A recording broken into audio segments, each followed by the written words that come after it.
C'est parti donc pour la 36e session annuelle du Forum de Crans-Montana à Bruxelles.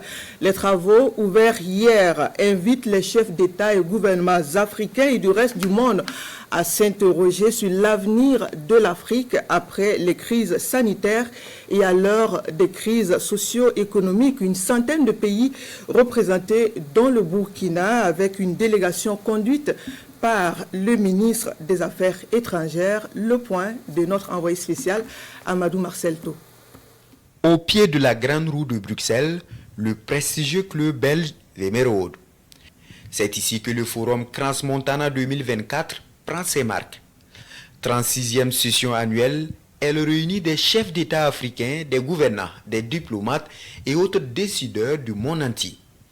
Une centaine de pays représentés, dont le Burkina Faso, pour plancher sur les défis majeurs du continent africain à l'épreuve des crises multiples.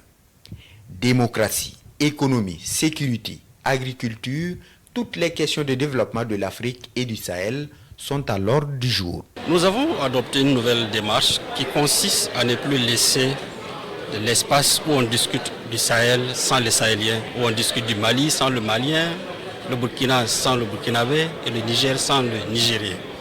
Et à ce titre, nous sommes là pour porter notre voix et faire en sorte que la dynamique endogène qui est entamée dans le cadre de l'AES puisse être comprise au sens où nous l'avons conçu, où nous l'avons perçu. Une vingtaine de thématiques à aborder en 2 jours avec un point d'honneur sur l'avenir du continent face aux bouleversements permanents subis. Une occasion pour les gouvernants de la Guinée, de Sierra Leone, du Maroc ou encore du Ghana et de la Libye d'exposer sur la situation dans leurs pays respectifs et de définir de nouvelles orientations. Nous aujourd'hui, la dynamique dans laquelle nous nous trouvons, il est important que l'Afrique raconte sa propre histoire. Donc le forum de Crans-Montana a des dynamiques importantes qui portent sur l'Afrique, qui portent sur les dynamiques géopolitiques qui sont en cours dans notre région.